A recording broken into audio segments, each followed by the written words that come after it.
Hər birinizi salamlayıram. Bu videoda müəllimlərin işə qəbulu imtahanı 2026-cı ilin suallarına baxacağıq. Sualların bir hissəsinə, yəni əsasına baxacağıq. Digər suallar isə Günay müəllim izah edəcək. Günay Abdullayeva. İndi isə gəlin birinci sualdan başlayaq.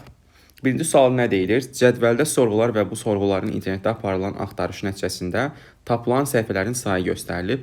Book or phone and not car sorğusunun axtarış nəticəsində neçə səhifə tapılar deyə soruşur bizdən. İndi əvvəlcə biz ona baxmalıyıq ki, ona nəzarət etməliyik ki, carla, burada car və phone var. Buna diqqət yetirin. Carla fonun ayrı-ayrıdakı elementlərinin sayı 70 ilə 55-dir. Yəni bu sorğular nəticəsində tapılan səhifələrin sayı 70 ilə 55-dir. Deyir ki, bunların cəmi, yəni carla fonun cəmi 125-dir. Deməli, burada bir kəsişmə yox imiş. Çünki kəsişmə olsaydı, bunların cəmi avtomatik mənə bunu verməzdi. Müəyyən hissəsi kəsişməyə sərf olunardı. Ona görə, deməli, sən demə, bu carla fonun ortaq bir kəsişməsi yoxdur. Bunlar ayrı bir, yəni bir-birindən ayrıdır. Və bunların ortasında nə var? Bunların ortasında isə book var. Deməli, car buraya yazaq gəlin, fonu buraya yazaq və book isə bunların ortasındadır. Bu belə. İndi nə deyir mənə? Deyir ki, bookla fonun kəsişməsi 45-dir. Bookla fonun kəsişməsi 45-dir. Fon nə qədərdir? Fon 55-dir. Onda bura nə qədər qalacaq? 10 qalacaq. Çünki əgər fon 55-dirsə, 45 onların kəsişməsidirsə, 10 da qaldı təkcə fona. Ondan sonra car nə qədərdir? Car 70-dir. Yəni bu hissə, gəlin bunu highlight edək buradan. Baxın, bu hissə mənə nə verir? 70 verir. Ümumilikdə opşi 70-dir. Bu hissədə mənə verir nə? Buradakı hissədə mənə verir nə? 55. Yəni sualın şərtində yazılan hissədir bu. 55-dir bu da. İndi bu üçünün birləşməsi əgər 150-dirsə, onda yalnız bu hissəyə hansı ədəd düşəcək, hansı neçə sayda səhifə düşəcək? Təbii ki, bu ikisinin cəmini 150-dən çıxmalıyam. Yəni 70 ilə 55-in cəmi eləyəcək 125. 125 bu ikisidirsə, 150 isə 3-dürsə, onda 150-dən 125 çıxanda qalacaq nə? 25. Deməli, 25 ilə nəymiş? Bu ortaymış. Bu belə. Əgər bizdən nəyi soruşur? Soruşur ki, bookla oru birləşdir, amma not car. Artıq mən carla bookun kəsişməsini tapmalıyam. Yəni buranı tapmalıyam. Buranı tapmaq asandır. Çünki booku mənə verib 75. Bura 25-dirsə, bura 45-dirsə eləyəcək 70. Onda sual şərsi nə olmalıdır? Ümumi 75 olması üçün sual şərsi 5 olmalıdır. Bura 5-dirsə, bura nə qalacaq? 65 qalacaq bu hissə. Mənə deyirdi? Deyir ki, bookla fonu birləşdir. Bookla fonu birləşdir, amma car olmasın. Yəni car lazım deyil. Not deyir burada. Deməli, məndən haranı istəyir? Gəlin oranı da göstərək. Ümumilikdə qırmızı ilə. Məndən istədiyi hissə, baxın, burada. Bookla fonu birləşdir, amma car olmasın. 25 üstə gəlinsin. 25 üstə gəlinsin. 55, yəni 45 ilə onun cəmi 55. O da deyəcək nə? 80. Doğru cavab A variantı. Aha, gəlin ikinci sualı nəzərə yetirək. İkinci sual hansı bölmədəndir? Alt loqo bölməsindəndir və biz nə edək? İndi gəlin bunu screenləyib o tərəfdə Word-da çəkəcəyik. İlk öncə sizə qeyd etmək istəyirəm ki, burada təkrarla 5 var da. Mən təkrarla 5-i buradan görürəm ki, bu heç vaxt 10 bucaqlı, 8 gövşəli, 10 gövşəli ola bilməz. Əslində buradan ya 5 bucaqlı, ya 5 gövşəli ulduzlu. İndi nə edirik? Gəlin görək nə edirik? Baxaq görək alındıra biləcəyikmi? Çalışdığım qədər belə deyək də fiquru çəkməyə çalışacağam. Düzgün çəkməyə çalışacağam. Biraz diqqətli, səliqə tələb eləyir. Deməli, yoldaşlar, biz nə bilirik? Biz bilirik ki, bağa həmişə Ablogo proqramında, proqramlaşma mühitində mərkəzdə ortada dayanır. Doğrumu? O zaman mən bunu səliqəli şəkildə icra edeyim. İlk öncə irəli 100. Bax, irəli 100. Təkrarlı 5-ə hələ ki, kənarda saxlayıram. İrəli 100 eləyirəm. Bax, irəli 100 elədim. Tamam. İrəli 100 etdim. Deməli, belə dayanıb artıq bağa. Sağa 72. Sağa 72. Sağa 72. Baxın, bu şəkildə olmuş olacaq. Siz köməkçi xətt çəkmiş olsanız, köməkçi xətt çəkmiş. Bura obşu 180-dır, burada 90-dır. Burada artıq 72 dərəcə olmuş olacaqdır. Deməli 72 dərəcə döndərdim sağa və irəli 100 gedirəm. İrəli 100 getdim. İrəli 100 getdim və bağa bu şəkildə dayandım. Sağa 144. Bağa belədirsə, bağanın solu buradır, sağı da bura. Deməli, bağa bu tərəfə dönməlidir. Sağa dönməlidirsə, mən bunları qarşılıqlı bucaqlar kimi görürəmsə, bura artıq 144 dərəcə olmuş olur. Bura 144 dərəcə olmuş olur. Daha sonra, bu birinci təkbə, birinci idi. İndi ikinciyə keçirəm. Ümid edirəm ki, hər şeyi düz çəkərəm. İkincidə, yenə, irəli 100 olmuş olur. Ya Allah. Aha, paralel çəkdim. Deməli, irəli 100, sağa 72. Sağa 72 belə olmalıdır. Düzdürmü yoldaşlar? Sağa 72 və irəli 100. Aha, bəs səliqəsiz oldu. Çəkməyə çalışaq düz. Aha, sağa belə bu şəkildə oldu və sağa 72-dən sonra, irəli 100-dən sonra sağa 144. Yəni, bağa bu şəkildə dayanmış olacaq. Bu şəkildə dayandıqdan sonra davam edirik. Bu ikinci təkrarım idi. Təbii ki, bunun biraz kiçildi, çox böyük oldu. Tam 100 deyil də. Biraz qısa çəkməyə çalışaq. Aha. Bu ilə paralel. Super. İndi irəli 100. İrəli 100 deyirəmsə, təbii ki, sağa budur. İrəli 100 deyirəmsə, bir dəqiqə. Burada nəsə səhv etdik. İrəli 100 deyirəmsə, bunun üstünə gəlməlidir. Bunun üstünə gəlməlidir və burada dayanmalıdır. Çünki 50-si buradadır, 50-si burada. Səliqəli çəkmədik. Bir dənə bu əylini düzəldə bilsəm. Əslində istəyirəm tam səliqəli olsun. Yoxsa görək də nə olur. Aha. Aha. Burada dayanacaq. Sonra sağa 72-ni bas, irəli 100, sağa 144. İkinci təkrarlanma etdim. İrəli 100, sağa 72, irəli 100 və sağa 144. Biraz eybəcər olmuş ola bilər, amma düşünürəm sonra aydın olacaq sizə. Sonra, bu da üçüncü təkrarım idi. Üçüncü təkrarımdan sonra bu bura gəlməlidir əslində. Sonra bu buradan belə getməlidir. Bu belə olmalıdır, bu belə olmalıdır. Mən buranı düzgün çəkə bilmədiyim üçün ulduz alınmayacaq. Bu 5 güşəli ulduzdur. Yəqin ki, siz artıq mahiyyətini tuta bilirsiniz. Çünki bucaqları düzgün çəkə bilmirəm. Biraz qabiliyyətim yoxdur. Yəni, bu 5 güşəli ulduz sizə verəcək. Gəldik üçüncü suala. Deyir ki, Excel 2010 proqramında cədvəl fraqmentinin seçilmiş müəyyən diapazon əsasında təqdim olunmuş diaqram yaradılmışdır. Diaqramın hansı diapazona aid olduğunu müəyyən edin. Əvvəlcə biz baxmalıyıq ki, burada faizlərlə işləsək biraz problemlidir. Çünki hər dəfə ümumini tapıb onun 40%-ni tapmaq, 20%-ni tapmaq biraz çətindir. Ona görə onun əvəzində nə etmək lazımdır? Gəlin bu x hissə olsun. Burası olacaq, əgər burası 20% isə, bunun 2 qatı nə olacaq? 2x. Deməli, bu hissələr nədir? 2x-dir. Çünki 20%-in 2 misli, yəni 40%-dir. Bu belə. Deməli, ümumilikdə bir ədəd olmalıdır. Digərləri isə bu ədədin 2 misli olmalıdır. O da ki, harada görülür? Hansı diapazonda görülür? Baxın, bu diapazonda. Çünki başqa bir diapazon yoxdur ki, bu şəkildə olsun. Yəni, 40 olacaq x, amma bunlar 2x olacaq. Yəni, 2 misli. Yəni, doğru cavab nədir? Doğru cavab B1-dən B3-ə qədər. C variantı. Baxaq bu suala. Bu sualda cavablarda problem var. Yəni, bunlar deyildir ki, imtahanda da cavablar. Məsələn, bir sualın cavabın birində 4321 idi. Nə bilim, birində 400, 300, 21 idi və s. Bu idi. İndi mən sizə düzgün cavabı göstərəcəm onsuz da. Gəlin icra eləyək. 1234 ədədi böyükdürmü 0-dan? Bəli.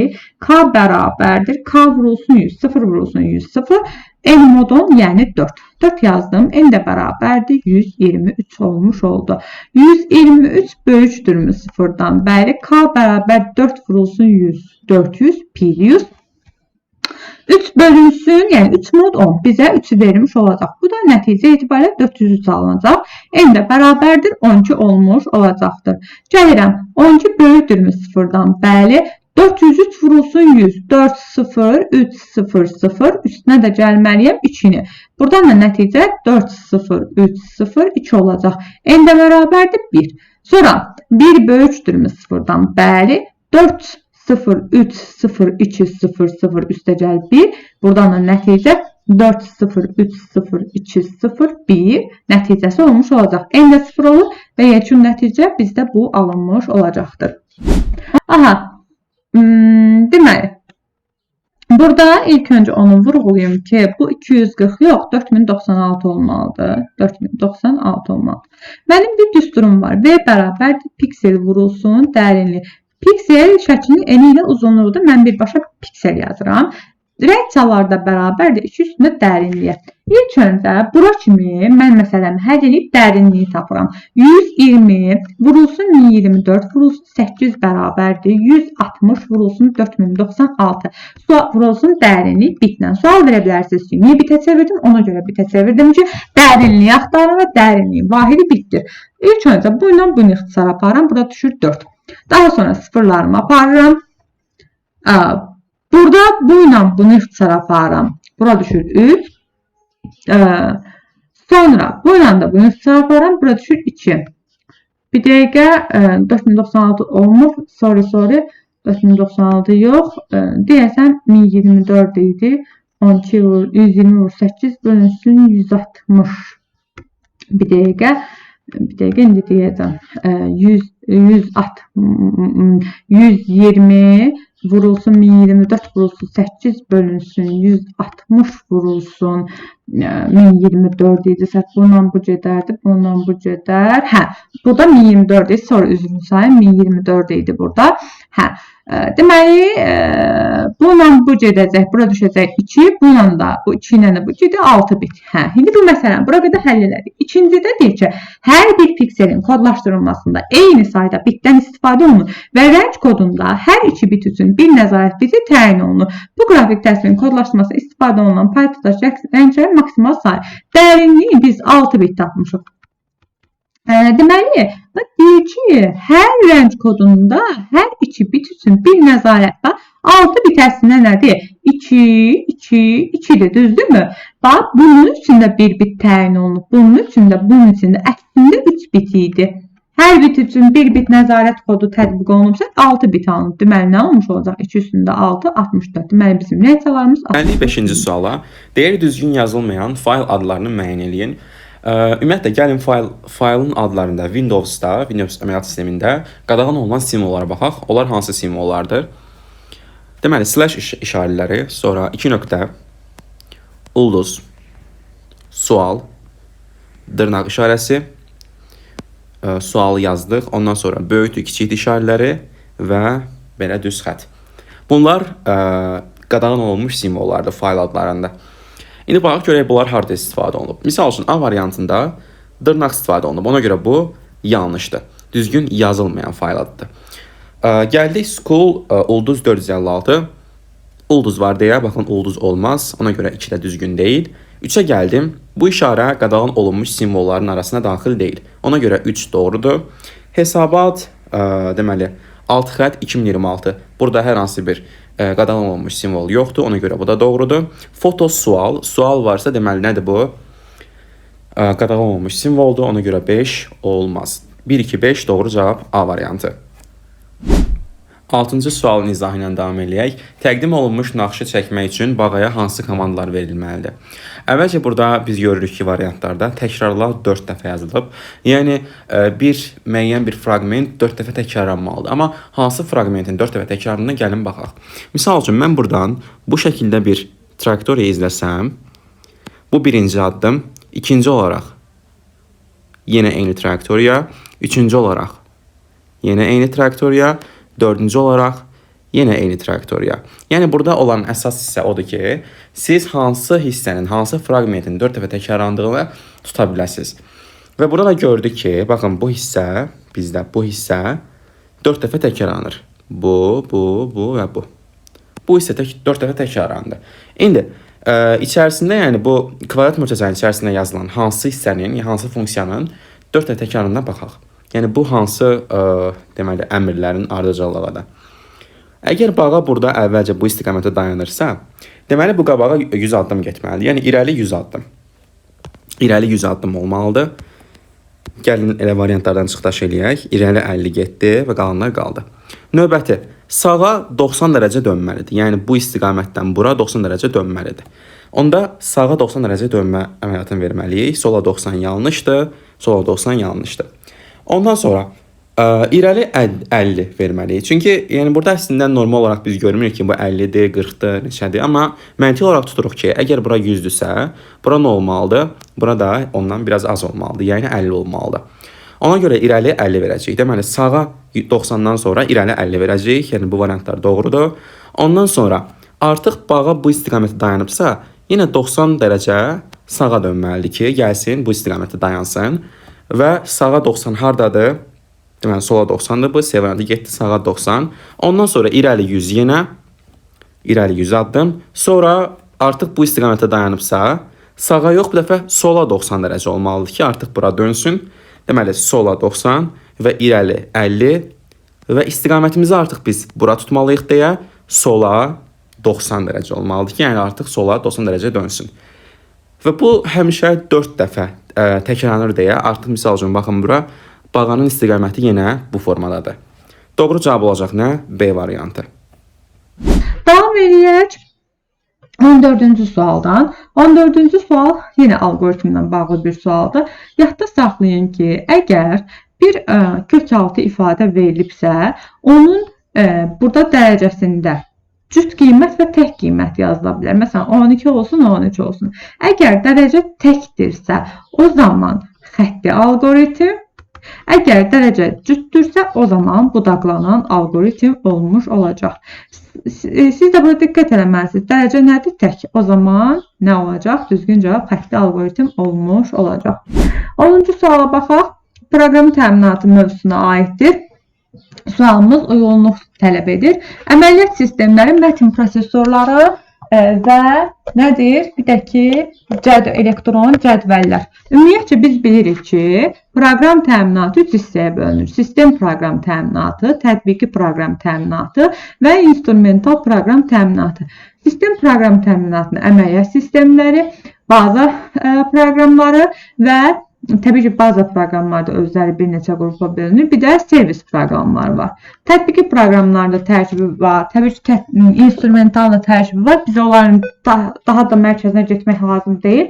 Əməliyyat sistemi sistem proqram təminatına aiddir və burada da Linux. Təbii ki, Unix var, MS-DOS var, Windows var və s. Bizdə burada yalnız B variantını, Linux'u verib. Mətin prosesorları tətbiqi proqram təminatına aiddir və burada B variantı uyğun gəlir. Elektron cədvəldə yenə tətbiqi proqram təminatına aiddir. Bizə C variantına uyğun gəlir. Düzgün cavab B-dir.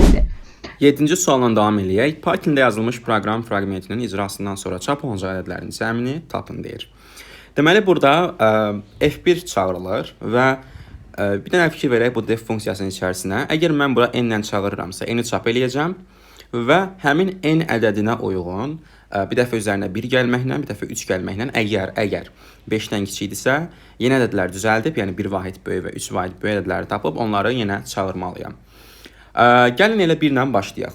F1 ilə əgər mən çağırma eləsəm, bu ümumiyyətlə istənilən çağırmada əvvəlcə çap eləyir, sonra yeni çağırma düzəldir, düzdürmü? Ona görə mən, yəni çap olunacaq ədədləri yazmaq əvəzinə hansı çağırmalar edildiyinə baxacağam. Yəni, 1 ilə daxil olmuşam deyə 1-i çap eləyəcəyini bilirəm. Yeni ədədlər hansı çağırmalar olacaq, onlara baxmalıyam. Bu belə. İndi 1 5-dən kiçikdirmi? Bəli, yəni bu hissəsini ən sonda hesaba qatacağam. Gəlirəm bu hissəyə, ən çox bura fokuslanacağam. 1 5-dən kiçikdirmi? Bəli. Deməli, F1-ə görə bir dəfə 1 üstə gəl 1, 2. Bir dəfə də 1 üstə gəl 3, 4. 2 və 4 çağırmalar eləyəcək. İndi baxaq görək 4 hələ ki yaddaşımdadır, qalsın. 2-nin çağırmalarına baxaq. 2 ilə daxil olsam, 2 5-dən kiçikdirmi? Bəli. Onda F3 çağırmasını eləyəcək. Bir dəfə də deməli 2 üstə gəl 3, 5. F5 çağırması eləyəcək. İndi yenə deyirəm, F5 yadımda qalsın. İndi F3-ün çağırmalarına baxıram. F3 ilə çağırsam 3 5-dən kiçikdirmi? Bəli. Onda 3 üstə gəl 1 nə eləyəcək? 4. F3 öz-özlüyündə F4-ü çağıracaq və 3 üstə gəl 3, 6. Deməli, F6 çağırmasını eləyəcək.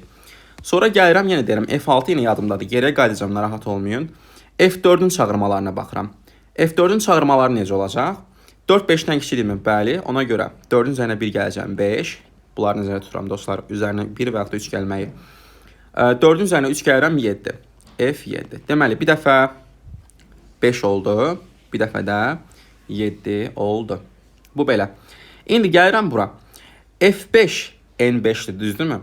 5 5-dən kiçikdirmi? Xeyr. Ona görə bu əlavə 5 F5 yeni çağırma düzəltməyəcək. Yəni yeni funksiya çağırmayacaq. Və yaxud da 7 də həmçinin. 5-dən kiçik olmadığına görə, ona görə yeni çağırma eləməyəcək. 5 ilə 7 bu şəkildə, yəni burada artıq bitdi. İndi geri qayıdıram. Baxın, F4-ü həllədim, F3-ü həllədim, F2-ni həllədim. İndi 6 5 4-ü həlləməmişəm. 6-ya baxıram. 6 ilə daxil oldum. Yenə deyirəm, buradakı F-lərin hamısı çağırılan zaman print olunur. Ona görə mən sadəcə çağırılmalara baxacağam. F6.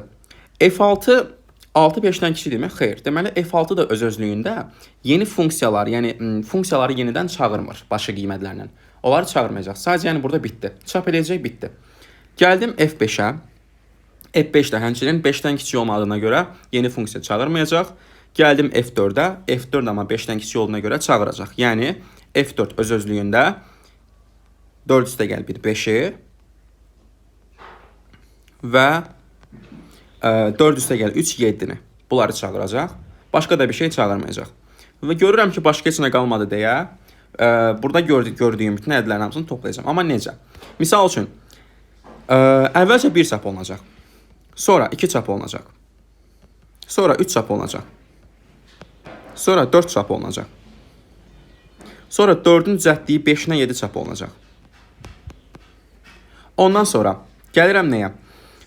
Qayıdıram bu F6-ya. F6 çap olunacaq, yəni 6 çap olundu. Sonra 6-dan, elə ki 6 nəyin məhsuludur? 3-ün məhsuludur, düzdürmü? Amma 3-dən əlavə olaraq F5 də var burada. 5 çap olunacaq. Ondan sonra qayıdıram bura. 7 çap olunacaq. 5 çap olunacaq və 4 çap olunacaq. Bu şəkildə. Yəni çap olunma ardıcılığı bu şəkildədir. İndi gəlin bunları cəmləyək. 1 üstə gəl 2. 3, 3 üstə gəl 3, 6, üstə gəl 4, 10, üstə gəl 5, 15, üstə gəl 7, 22, üstə gəl 6, 28, üstə gəl 5, deməli, 33, üstə gəlsin 7, 40, 40 üstə gəl 5, 45, 45 üstə gəl 4, 49. Deməli, bu ədədlərin cəmi nə olacaq? 49 olacaq. Əvvəlcə deyim ki, bunların hamısı yanlışdır bu variantların, cavab 49. PDF-də isə cavab 49 olaraq qeyd olunacaq. Belə. Keçək 10-cu üzdən növbəti suala. Bu da bir təyinat məsələsidir. Təyinat məsələsini həll edərkən diqqətli analiz eləmək lazımdır yoldaşlar. Analiz etmək diqqətli nə deməkdir? Cavablara diqqətli baxmaq lazımdır. Məsələn, sənə cavabda nə verib, nə istəyir, sənin sualın nədir? Hər zaman bu şeylərə diqqətli baxmaq lazımdır. İlk öncə mən nəzərdən keçirirəm nəyi? Baxıram ki, burada mənə n daxil edilib, n veriblər və n-in 50 ilə müqayisəsi var. Mən tutaq ki, n-ə 1 vermişəm. P sıfırdır. Deyirəm ki, 1 kiçikdir bərabərdirmi 50-dən? Bəli. Və məsələn, A klaviaturadan daxil edən ixtiyari ədəddir. Məsələn, A üçün bir 7 ədəd daxil edirəm. Gəlirəm, 7 böyükdürmü sıfırdan? Hə deyirəm. Hə dediyim halda gəlib artıq bu qola düşürəm. T-nin qiyməti nə idi? 0. 0 bərabərdirmi sıfıra? Hə.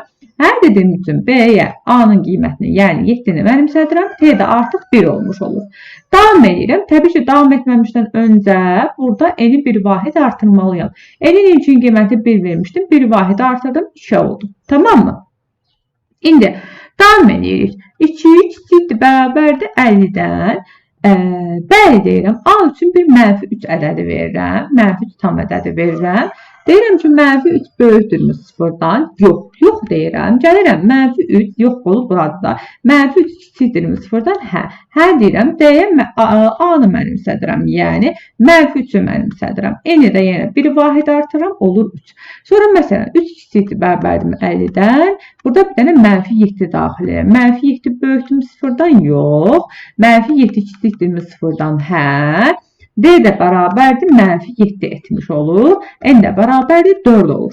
Fikir verin, əvvəl -3 idi D-nin qiyməti, indi -7 aldı. Deməli, hər dəfə mən -7 verdikcə, mənfi dəyər verdikcə D öz qiymətini dəyişəcək. Daha sonra mən neçə dənə ədəd verirəmsə, ən sonuncu mənfi ədəd olmuş olacaq. Deməli, D bu ən sonuncu mənfi ədədi alır. İndi bir dənə də müsbət məsələn 12 verirəm. Tamam. 12 böyükdürmü sıfırdan? Bəli. Gəlirəm bura. 1 bərabərdirmi sıfıra? Yox. Yox dediyim halda gəlirəm artıq bura. Sənin B-in ancaq və ancaq 7-ni almış olacaq. Deməli, bu isə ilk müsbət qiyməti almış olacaq. Deməli, klaviaturda ixtiyari daxil edilən ədədlər içərisində ilk müsbət qiyməti və sonuncu mənfi ədədlərin cəminin yarısını ekrana çıxış edir və 50 ədəd içərisindən. Bu belə. Gəldik 8-ci suala. Nə deyir burada? A, B-yə implikasiya eləyir və bu ifadənin özü də A-ya implikasiya eləyir və onları nə etmək lazımdır? A-la hasilini tapmaq lazımdır. Yəni bu, baxın bu şəkildə bir şey deməkdir. Bu ifadəni nə etmək lazımdır? A-ya vurmaq lazımdır. İndi gəlin bir şey nəzər yetirək. Bu ifadənin öz-özlüyündə mənası A-nın inkarı ilə B-nin özünü cəmləmək deməkdir. Və bu da implikasiya eləyirsə, onda bu ifadənin inkarı ilə A-nı cəmləmək deməkdir. Bu belə. Və bu ifadəni nəyə vurmalıyıq biz? A-ya vurmalıyıq dediklərinə görə. İndi gəlin bunu sadələşdirək. A-nın inkarı üstə gəlinsin B-nin, bu ifadənin inkarı nəyə bərabərdir? A-nın inkarının inkarı A verəcək mənə. Deməli, toplamanın əksi hasildir, vurmadır. B-nin isə əksi, B-nin əksidir. Bu şəkildə. İndi bununla razılaşdıq. Və deyir ki, bu ifadəni, yəni bu inkar olan bu ifadəni A-dan toplamaq lazımdır. Yəni, A vurulsun B-nin inkarı üstə gəlsin A-nı, vurmalıyıq nəyə? A-ya. İndi əvvəlcə onu deyim ki, bu ifadəni sadələşdirək. Buradan hər iki tərəfdə A var, düzdürmü? A-nı çölə çıxartsaq, B-nin inkarı üstə gəlinsin 1 alınır. Və buradakı B-nin inkarı və yaxud da B-nin özü fərqi yoxdur. 1 ilə istənilən hər hansı məntiq ifadəni toplayanda cavab nə edəcək? 1 eləyəcək. Ona görə bu ifadənin mənası nədir? Elə 1-dir. Yəni true qaytarır. Deməli, A vurulsun, A alınacaq. İndi A-nın yerinə siz 0 qoysaz, 0 vur 0, 0 verəcək. Yəni A 0 olsa belə olacaq, düzdürmü? B-nin yerinə, B nədir burada, üzrü sayın. A-nın yerinə 1 qoysaz, 1 vur 1 nə olacaq? 1 olacaq. Yəni 0 olanda hasil 0 eləyəcək, 1 olanda hasil 1 eləyəcək. Yəni həmişə cavabı mənə qaytaracaq, A qaytaracaq. Yəni A-nı A-ya vuranda, baxın bu ifadənin mənası mənə həmişə nəyi qaytarır? Elə A-nın özünü qaytarır. Yəni doğru cavab olacaq C variantı. 16-cı sualdır. Biz bura 0, 1, 2 və 0, 1 yazıram. Təbii ki, davam edirəm. X kvadratı plus 3x plus 1 bərabərdir 5y plus 6. Deməli, bu tərəfə keçsə, 6-nı bu tərəfə keçsin. Təbii ki, bu tərəfə də keçsə bilərəm. Siz necə istəyir? X kvadratı plus 3x minus 5 bərabərdir 5y. Baxın, mən nə görürəm? Mən burada görürəm ki, x və y-in ən kiçik qiymətlərin cəmini istəyir bizdən. Ən kiçik bu x 4-də alıb, x 4-dən böyük bərabər olmalıdır.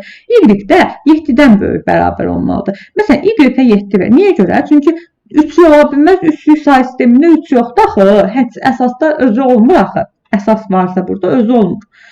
Mən y-ə 7 versəm, 5 vurulsun, 7 35 olmuş olacaq. O zaman mən bura elə bir qiymət verməliyəm ki, 35 bərabər 30 olmalıdır, 35 olmalıdır. 4 versəm minimum.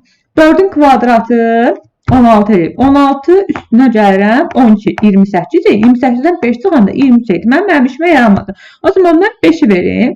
5-in kvadratı 25. 25-in üstünə 15 gəl. Eləsin 40, 40-dan da 5 çıx 35. Deməli, nə imiş? Biri 5 imiş, biri də 7 imiş. Bunların da cəmi 12-yə bərabər imiş. Düzgün cavab A variantı olacaqdır. 13-cü sualla davam eləyək. Təqdim olunan qraf modelinin qonşuluq matrisinə əsasən müəyyən eləyin. Deməli, bu qonşuluq matrisində ümumiyyətlə, daha doğrusu qrafın qonşuluq matrisinə çevrilməsində sıfırların və birlərin sayını tapmaq üçün əvvəlcə siz tillərin sayını bilməlisiniz.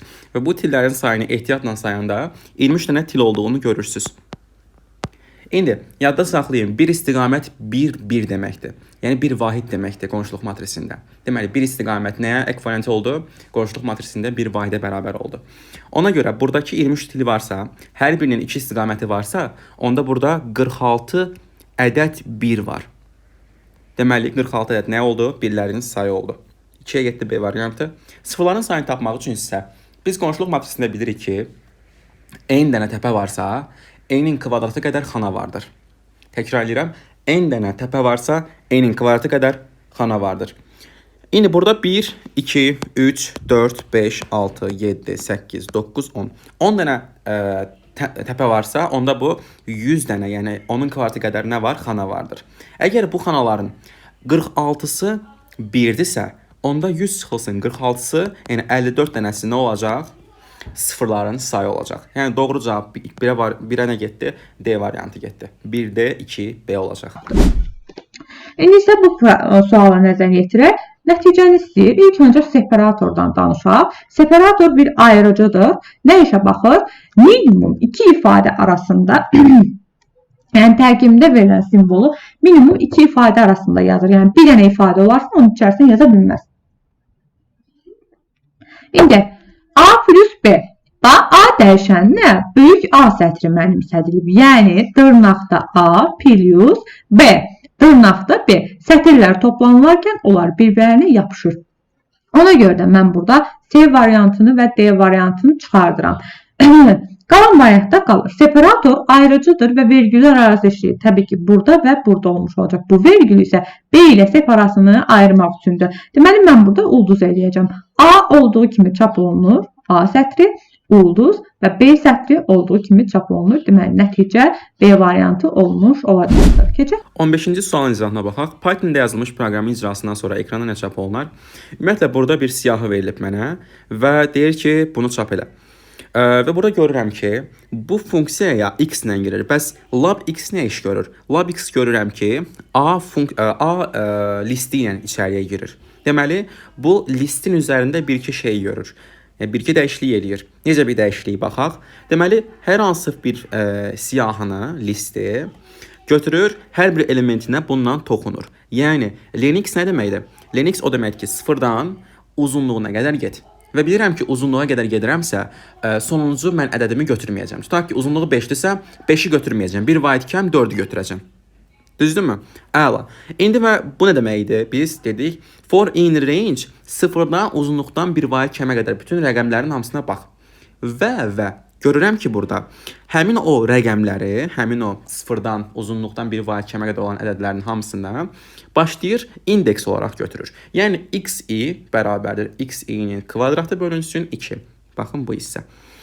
Deməli, bu dolayısıyla nə etmiş olur? Bütün indekslərlə, yəni toxunur, hamısına, bütün indekslər vasitəsilə bütün elementlərin hamısına, siyahın elementlərinin hamısına toxunur və onlar üzərində belə bir əməliyyat yerinə yetirir ki, həmin indeksli elementlərin hamısını kvarta yüksəlt, çünki 2 ulduz 2 nə deməkdir? Kvarta yüksəltmə deməkdir. Kvarta yüksəlt və 2-yə böl deməkdir. Deməli, mən nə edəcəm? Bir siyahının bütün elementlərin hamısını kvarta yüksəldəcəm və 2-yə bölə-bölə, tam bölə-bölə gedəcəm və onları əvəzləyəcəm. Tutaq ki, bu siyahına mən əgər girmişəmsə, misal üçün lab A nə deməkdir burada? Bu siyahı ilə bura gir, bu funksiyaya gir. Və 1-in kvarta yüksəlt 1. 1-i böl, yəni həmin kvadrat ifadə var, onu böl 2-yə, tam böləmə. Deməli, 1-i 2-yə bölündə tam hissə 0. Deməli, artıq mənim yeni funksiyam nə olacaq mənim? Daha doğrusu listim nə olacaq mənim? Birinci elementi 0 olacaq. Gəldim 2-yə. 2-nin kvadratı nə olacaq? 4. 4-ü 2-yə böl 2. 3-ün kvadratı 9. 9-u 2-yə böl 4. Yəni 4 tamına qədərsə düşür. Deməli, tam nədir? 4-dür. 4-ü kvadratı yüksəlt 16. 16-nı 2-yə böl 8. 5-i kvadratı yüksəlt 25. 25-i 2-yə böl 12. Yəni burada tam hissələrdən söhbət gedir. Təbii ki, bilirik ki, 45-i 2-yə böləndə, daha doğrusu 25-i 2-yə böləndə 12,5 düşür. Amma biz tam hissələri götürürük. Çünki 2/ tam hissə deməkdir. Bu belə. Və deməli, bu mənim artıq nə oldu? Yeni bir siyahım oldu. Deməli, bu siyahını nə edəcək? Return eləyəcək. Bu qədər. Deməli, bu funksiya bu işi gördü. İndi mənə deyir ki, print A üstə gəlinsin yeni list, yeni siyahı. Yəni A nə idi məndə? 1, 2, 3, 4, 5, düzdürmü? Elementlər bunlar idi. Artıq mən bu siyahının üzərinə bu əldə etdiyim yeni siyahını gəlsəm, 1, 2, 3, 4, 5-in üzərinə 0, 2, 4, 8, 12-ni gəlmiş olacam. Belə. Aydındır mı bura qədər? Və yeni cavabım nə olacaq mənim? 1, 2, 3, 4, 5, 0, 2, 4, 8, 12. Yəni A variantı. Buradakı toplamanı siz iki siyahının birləşməsi kimi nəzərdə tutmalısınız. Təkrar edirəm, toplamanı iki siyahının birləşməsi kimi nəzərdə tutmalısınız. Sanki append kimi. Yəni bir siyahını digərinə append elə. Keçək növbəti suala. ABC-də məntiqi burada S yoxdur. S verilib, amma özü yoxdur burada. Ola bilər, yəni bilirsiniz, imtahandan çıxanda bəzi riyazi fəndi, bəzi şeyə yadda saxlamaq çətin ola bilər. Deməli, məntiqi dəyişən necə müxtəlif qiymətində bu tənliyin həlli var. Mən burada implikasiyanı görürəm. Mən burada sizin üçün implikasiya cədvəlini qeyd edəcəm. A, B. Deməli, A implikasiya B. Çox gözəl. Baxın, 1, 1, 0, 0, 0, 1, 0, 1. Deməli, mən nə edirəm? İmplikasiya yalnız və yalnız 1-0 halında 0 alır. Qalan bütün hallarda 1 alır. Deməli, 2 dənə ifadəm varsa, A və B-dirsə, A və B-dirsə, deməli, 2 üstündə 2, mənim 4 dənə ifadəm var. Burada 4 dənə qiymətim var. Bu 4 dənə qiymətdən 3-ü doğru, biri də yalandır. Biri də yalandır. Deməli, mənim burada 3 dənə doğru qiymətim olmalıdır ki, bu sıfıra, yalanlara implikasiya yazma 0 alsın. Tamam. İndi gəlirəm. Məndə bu nədir? Hasildir. Konjunksiya. Bu disjunksiya, bu konjunksiya. Konjunksiya yalnız 1 halında 1 alır. Qalan bütün hallarda 0 alır. Burada neçə dənə ifadə var? A, B, D. Yəni 2 üstündə 3. 8 dənə. Bu 8 dənədən bir dənə doğru var, 7 dənə yalan var. Deməli, məndə isə burada 7 dənə yalan olmalıdır. Deməli, bizdə neçə müxtəlif qiymətdə 3 plus 7, yəni 10 müxtəlif qiymətdə ifadənin həlli, tənliyin həlli mövcud. 17-ci sualına davam eləyək. Uyğunluğu müəyyən eləyin. İnformasiyanın xassələri, növləri və prosesləri ilə bağlı bir sualdır bu. Deməli, xassələr deyəndə informasiyanın aktuallıq xassəsi var, obyektivlik xassəsi var. Yəni bunlar nəzərdə tutulur. Deməli, B ilə D hara gələcək? Xassələrinə B və D. Belə. İnformasiyanın bəs növləri nə deməkdir? Taktili informasiyanın növüdür və səs informasiyanın növüdür. A və C. Amma Y isə ötürülmə informasiya prosesinə aiddir, yəni Y-də olacaq 3-cüyə. 1-ə B-dir, 2-ə A, C, 3-ə isə Y variantı. Keçək 21-ci suala, HTML bölməsindən olan bir sualdır, uyğunluqdur. Bizə nə deyib? Bizə deyib ki, informasiya cəmiyyəti. Aha, burada B tətbiq olunub. B tagi, bold, qalın yazmaq üçün. Bold'un analogu strong tagidir. Strong tagidir. Bunu da yadda saxlayaq. O da qalın şriftlə yazmaq üçün istifadə olunur. Deməli, ümumi informasiya cəmiyyəti, opşi, hamısı birlikdə qalın yazacaq. Yalnız və yalnız cəmiyyəti sözünün altından üzdən cəmiyyəti sözü italik yazılacaq. Deməli, birə nə olacaq? Birə uyğun cavab A olmuş olacaq. Daha sonra baxıram, U, underline, altdan xəttdir. Deməli, opşi altdan xətt olmuş olacaq və opşi italik olacaq. Fikir verin, opşiyə tətbiq olunub. Deməli, 2-yə B variantı uyğun gələr. Bu arada, bunlar bir-birindən ayrı olmalıdır ki, belə ayrı çıxsın. Əgər bunlar bir-birinə bitişikdirsə, nəticədə də bitişik olmamalıdır. Yəni, ola bilər, redaktədə düzəldiləcək bu suallar və ictimaiyyətə biz göndərəcəyik qruplara. Daha sonra, buna baxaq. Mən görürəm ki, bold bu arada italikin analogu YM-dir. Bu da kursiv yazını təmin edir. Deməli, ümumi informasiya cəmiyyətinə bold tətbiq olunub. Əla. Mən A-nı, B-ni, C-ni atıram o tərəfə. Bircə təkcə cəmiyyəti sözünün altına xətt çəkilib. Ona görə burada da düzgün cavab A, B, D olmuş olacaq. A, B, D cavabı bizim sualımızın cavabıdır. Gəldik 18-ci sualın izahına. Python-da yazılmış proqram fraqmentinin icrası nəticəsində S dəyişəninin son qiyməti 17 olmuşdur. Daxil edilmiş n ədədinin ən kiçik ilkin qiymətinin rəqəmləri cəmini tapın deyir mənə. İndi, burada nə var? Gəlin baxaq. Görürəm ki, ədəd daxil olunur. Bir saniyə. Ədəd daxil olunur. Aha. Və S bərabərdə 0 deyilir. Tamam, bura qədər razıyıq. Deyir ki, nə qədər ki, mənim bu ədədim, yəni n-im 0-dan böyüksə, yəni dolayısıyla deməyə çalışır ki, nə qədər ki, ədədim əlimdə varsa, mövcuddursa, onda K-ya, yəni K adlı bir yeni dəyişən var və buna həmin ədədin 7-yə bölməsindən alınan qalığı mənimsət. S-in üzərinə həmin bu K-nı gəl, yəni N-in 7-yə bölməsindən alınan qalığı gəl və N-i də ki artıq 7 dəfə azalt. Əla. Yəni 7-yə böl, tam hissəni tap. İndi bir şey nəzərdə yadda saxlamalısınız ki, bu üçlü onluq say sistemində olanda necə idi? Ona bölməsindən alınan qalıq 10. Baxın, bu şəkildə olanda necə anlayırsınız bunu? Bu şəkildə olanda mən bilirəm ki, bu rəqəmləri tapır. Sağdan başlayıb rəqəmlərə hamısına toxunur, düzdürmü? Onluq say sistemində. Əla, çox gözəl. Bəs bu 7 olsa necə? Yenə rəqəmləri tapır. Amma hansı say sistemində? 7-lik say sistemində. Çünki 7-lik say sistemində biz rəqəmlərə toxunmaq üçün 7-yə bölməsindən alınan qalığı tapmalıyıq və onu 7-yə tam bölməliyik. Həmin alınan nəticəni yenə 7-yə bölməsindən alınan qalığı tapacağıq. Yenə eyni temalar bu şəkildə.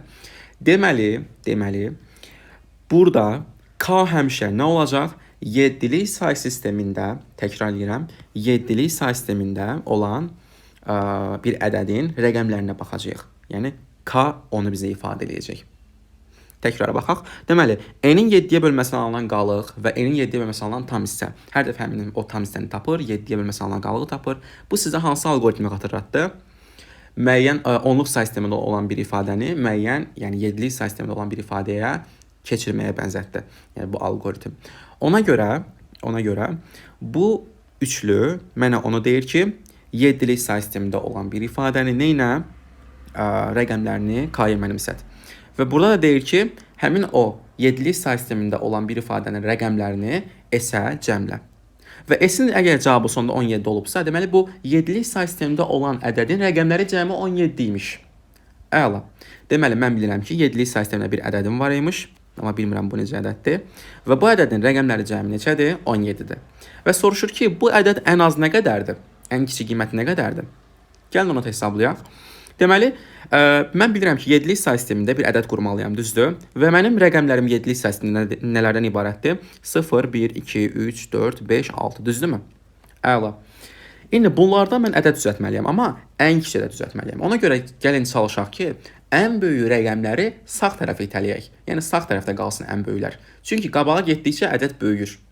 Ona görə mən bütün böyük rəqəmlərin hamısını sağ tərəfə qoyacağam, kiçikləri isə sol tərəfə qoyacağam. Və başlayıb sağdan ədədimi düzəltməyə çalışıram. Gəlin ən böyük rəqəmlə başlayaq ki, qabağa çox güc düşməsin. Yəni, ədədin ön tərəfinə, sol tərəfinə çox yük düşməsin. Yəni, 6 ilə başlayıram. Son rəqəmim 6-dır. Deyirəm ki, 17 düzəltməyə çalışıram, düzdürmü? Ona görə bir dənə də 6 əlavə edirəm. Çünki başqa yoxdur. Axı 7 olsaydı inanın ki 7 qoyardım, amma 7 yoxdur. 10 olsaydı inanın 10 qoyardım, amma 10 yoxdur. Deməli, 6 qoydum, oldu 12. Deməli, 12 üzərinə mən əlavə nə gəlməliyəm ki, 17 olsun? 5 gəlməliyəm. Deməli, mənim 7-lik say sistemində olan ədədim nəymiş? 500, yəni 5, 6, 6 imiş. Belə. Amma yadda saxlayın, bura mən ədədi elə 7-likdə daxilləmirəm. Bura daxil olan ədəd elə məhz onluq say sistemində olan ədəddir. Yəni, mənim rəqəmim budur, ədədim budur, amma bu 7-lik say sistemində belədir. Amma mən daxil eləyəndə onluq say sisteminə daxil eləyirəm. Və buna görə də bunu nəyə çevirməliyəm? Onluq say sisteminə çevirməliyəm. Deməli, 5, 6, 6, 7-lik say sistemində. Bunu onluğa çevirəndə 0, 1, 2 şəklində nömrələyirəm və 5 vurulsun 7-nin kvadratı, üstə gəlinsin 6 vurulsun 7 üstü 1, üstə gəlinsin 6 vurulsun 7 üstü 0. Bu şəkildə yazdım. Burada 49 vurulsun 5, üstə gəlinsin 42, üstə gəlinsin 6. Bu şəkildə yazıram. Və 49-u 5-ə vuranda 245 eləyir. Üstünə gəlinsin 48. O da bərabər nəyə? 293-ə. Və bunun rəqəmləri cəmi nə qədərdir? 2 üstə gəl 9, 11, üstə gəlsin 3, 14. Yəni Y variantı. Məndən çünki rəqəmləri cəmini istəyir. Belə. Sual bizdə alqoritm sualdır. Bizə deyir ki, blok sxemdə Y və X, əvvəlcədən onu vurulum ki, bu Y, bu da X olmalıdır. Aha, daha sonra onu deyim ki, bizdə 148 X-in dəyəridir, Y-in dəyəridir, 5 isə X-in dəyəridir. İndi, bizə 148 Y-ə, X-ə isə 5 verib. Deməli, bir ilk öncə Y bərabərdir 148 bölünsün 10 plus 5 mod 10 etməliyik. 148-in 10-a bölünməsindən alınan tam hissə 14-ü bizə verəcək. 5-in 10-a qalxıb bölünməsində isə nəticə bizə 5-i vermiş olacaq. Burada nəticə 19 olacaqdır. Yadınızı saxlayın yoldaşlar. A mod B halında əgər A B-dən kiçikdirsə, nəticə hər zaman A olur. A böl B halında əgər A kiçikdirsə B-dən, nəticə hər zaman 0 olur. Bunları yadınızı saxlayın. İndi davam eləyək. Şərtimizdə x plus y 3-dən kiçikdir, bərabərdirmi? X-in dəyəri bizdə 5-dir. Y-in dəyəri də artıq biz burada tapdıq 19. 19 ilə 5-in cəmi 3-dən kiçik bərabərdirmi? Yox. Yox dediyimiz üçün yox qolunda x bərabərdir. X minus 2 var. O zaman 5-i 2 vahid azaldacam, olacaq 3. Deməli, sonra dövrümüzə qayıdırıq. Qayıdırıq, yenidən burada y-i icra edirik. İkinci dövrümüzdə y bərabərdir. Y-in son qiyməti 19 idi. 19-u 10-a bölürəm. X-in də son qiyməti 3 idi. 3 mod 10 eləyir. Burada da 1 plus 3 etmiş olur 4. Davam edirik. 4 plus 3 kiçikdir, bərabərdirmi 3-dən? Yox. X-i 2 vahid azaldıram, olur. 3-dən 2 çıxanda 1. Yenidən dövrümə davam edirəm. Y bərabərdir. 4 bölünsün 10 plus 2 mod 10. Bir dəqiqə. Bizdə nə olmalıydı? 3-dən 2-ci çıxanda 1 etməlidir. Sorry. 1 mod 10. Bu da eləyəcək 1.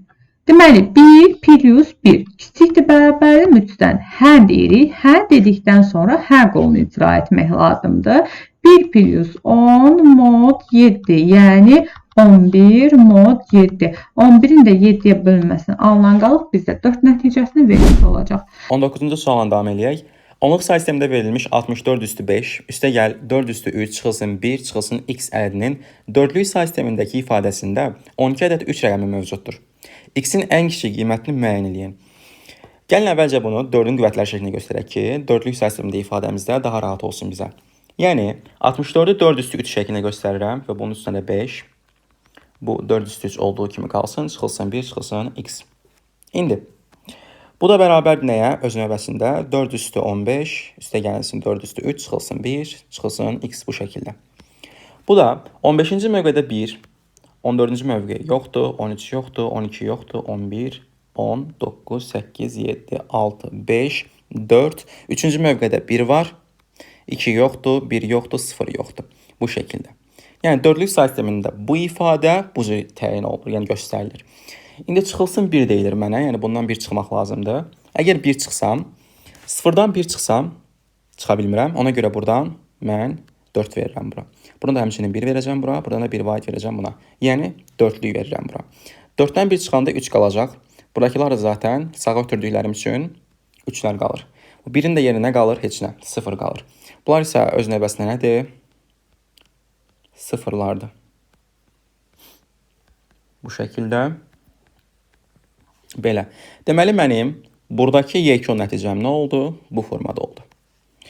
İndi mənə nə deyir? Deyir ki, x-i siz elə ən kiçik qiymətini tapın ki, 12 dənə 3 rəqəmi mövcud olsun. Deməli, mənim x-in ən kiçik qiymətini tapmalıyam ki, yəni elə bir ən kiçik qiymət çıxmalıyam ki, bu yekun nəticədən. Onda mənim 12 dənə nəyim qalsın? 3-üm qalsın. Gəlin belə deyək. Başdan başlayaq, yəni soldan başlayaq. 3-ləri düzək geçsin. Yəni 3-lər düzülsün. Necə yəni? Yəni 3-ün biri bura, biri bura, biri bura, biri bura. 4, 5, 6, 7, 8, 9, 10, 11, 12. Bunların hamısı 3 olsun. Bu şəkildə deyək. Və bu da təbii ki, öz növbəsində 1 olacaq. Düzdürmü? Əla. Deməli, mən bu biri deməli, sıradan çıxartmaq üçün, yəni 1-i 0 eləyib, bu 1-i sağlara vermək üçün, hər dəfə sağa ötürməyim üçün, buradakı 0-dan nəsə çıxmalıyam ki, bu məcbur qalıb özündən əvvəlki 1-i oynatsın yerindən. Nə deməyə çalışdığımı başa düşməyə çalışaq. Baxın, deməli, 0-dan nəsə çıxmalıyam ki, bu 1 yerindən oynasın. Yəni 1 sağa ötürülsün və yerində 3 dayansın onun.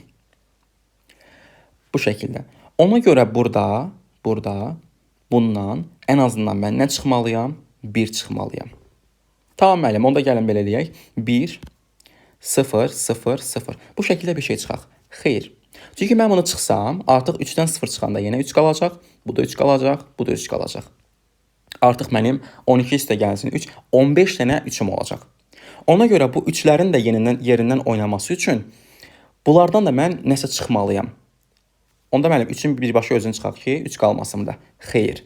Çünki ədəd böyüyür. X-in qiyməti böyüyür. Amma mən çalışıram ki, daha kiçik bir şey çıxım. Yəni, 3-dən mən ən az nə çıxa bilərəm ki, 3-ün qiyməti dəyişsin? Təbii ki, 1 çıxaram. Yəni, 3-lər artıq olsun 2. Bu da mənim işimə yarasın. Çünki burada artıq 12 dənə nəyim var imiş, 3-üm var imiş. Deməli, mənim yekunda çıxacağım ədədim nə imiş? 1, 1, 1, 1, 4 dənə 1. Yəni 0, 1, 2, 3 ilə bunu onluq sayısına çevirsəm, çünki onluqda da axı bu ədədim, x-im onluqdadır. Çevirsəm, o da yiyəcək nə? Deməli, 64 üstə gəlsin, 16 üstə gəlsin, 4 üstə gəlsin, 1. Yəni, eləcək 85. Doğru cavab nədir? B variantıdır.